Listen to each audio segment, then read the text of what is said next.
আজকে রান্না করব ডিম। তা আজকে ডিম রান্না করব কাঁচা লঙ্কা আর এই যে কি আদা, এই দিয়ে ডিম রান্না করব। কেমন লাগবে কে জানে, জানি না। ইচ্ছা হলো আজকে কাঁচা লঙ্কা আদা দিয়ে ডিম রান্না করব। সারাদিন রান্না করেছি, তেমন কিছু করা হয়নি। আমার শরীরটা না বিশেষ একটা ভালো না, অনেক পায়ে ব্যথা, সারাদিন ছটফট করেছি পায়ে ব্যথায়। তো এখন আর কত সময় রান্না বান্না না করে রাখা যায়। রান্না করেছি, করিনি তা না, করেছি, মানে সাদা করা হয়েছিল। তো এখন ডিম রান্না করবো, ডিম সিদ্ধ হচ্ছে। তাই কাঁচা লঙ্কা আর আদা দিয়ে, টমেটো দিয়ে, ধনে জিরের গুঁড়ো দিয়ে রান্না করব। কেমন লাগবে কে জানে। ঠিক আছে, তাহলে রান্নাটা আরম্ভ করি। ভিডিওটা সম্পূর্ণ তোমরা দেখো, আশা করি তোমাদের ভালো লাগবে। ভালো লাগলে একটা লাইক কমেন্ট শেয়ার করে দিও। দেখো আমি আজকে মাথাও আঁচড়িনি, কেমন অবস্থা আমার আজকে। ডিমটা সিদ্ধ হোক, তার ভিতর সব রেডি করি। আর একটু বেগুন ভাজা করব। একটা বেগুন কেটে নিয়েছি, একটা বেগুন ভাজা করব। আর দুপুরের তরকারিও আছে, দই দই আম্বুল করেছিলাম, আর হচ্ছে পুঁই শাকের তরকারি। আর এখন করবো বেগুন ভাজা আর ডিম আলুর ঝোল। ঠিক আছে, তাহলে বেগুনটা ভাজা করি। ডিম সিদ্ধ হয়ে গেছে, ডিম আলুটা এখন তুলে নেব।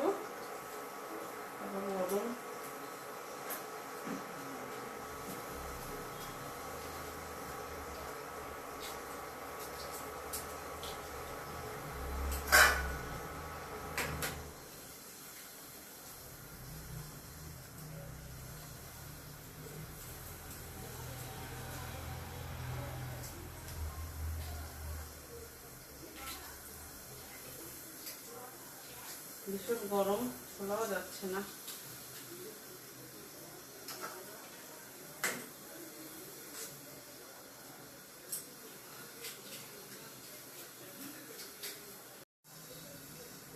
ডিম আলুটা ছুলে রেডি করে নিয়েছি, এখন মশলাটা বেটে নিয়ে আসি, তারপরে রান্নাটা বসাবো।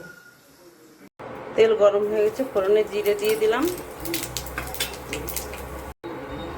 একটু হলুদ দিয়ে দিলাম, তার ভিতরে দিয়ে দিলাম সিদ্ধ করে ডিম আর আলু। ডিম আলুটা প্রায় ভাজা হয়ে গেছে, একটু হলুদ দিয়ে খালি ভাজা করেছি, আর কিছু এখনো দেই নাই। আর ফোড়ন একসাথে দিয়ে দিয়েছি। দেবো সেই আদা, কাঁচা লঙ্কা, টমেটো বেটে নিয়েছি, সেই মশলাটা।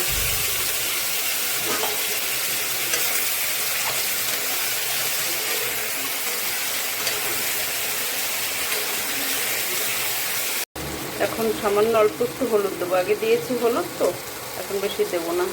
আর দিয়ে দিলাম লবণ, আর লঙ্কার গুঁড়ো অল্প দেবো। কাঁচা লঙ্কা দিয়েছি, লঙ্কার গুঁড়ো তেমন বেশি দেওয়ার দরকার নেই। আর দেবো ধনে জিরের গুঁড়ো। এখন এটা একটু সময় কষিয়ে নেব মশলাটা। মশলাটা প্রায় ডিম, মশলা, আলু সব ভালো কষানো হয়ে গেছে। খুব সুন্দর একটা গন্ধ বেরিয়েছে। কাঁচা লঙ্কা আদার গন্ধটা তো ভীষণ ভালো লাগে, খুব সুন্দর একটা গন্ধ বেরিয়েছে। দেখো কষানো হয়ে গেছে, এখন দিয়ে দেবো জল। খুব সুন্দর হয়েছে, গন্ধটা সুন্দর লাগছে, দেখতেও সুন্দর হয়েছে। দেখো এখন একটু ঢাকা দিয়ে রেখে দেবো। এখন ঢাকা দিয়ে রেখে দেবো, কিছু সময় ঢাকা থাক।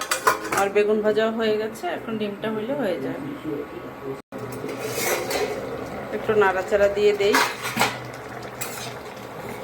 দেখো কত সুন্দর হয়েছে, প্রায় হয়ে আসছে তরকারিটা। আর একটু সময় জাল দিলেই হয়ে যাবে।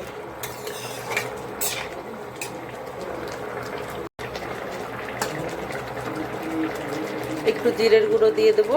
এটা আর গরম মশলা দেবো না, এটা কাঁচা লঙ্কার তো, গরম মশলা দিলে ভালো লাগবে না। একটু জিরের গুঁড়ো দিয়ে দিলাম নামানোর আগে আগে। ভিডিওটা ভালো লাগলে একটা লাইক কমেন্ট শেয়ার করে দিও। এই দেখো ডিমের তরকারিটা হয়ে গেছে, গ্যাসটা বন্ধ করে দিয়েছি। কেমন হয়েছে তোমরা কমেন্ট করে জানাবে। আজকের মতন এখানে রাখি, সবাই ভালো থেকো, সুস্থ থেকো।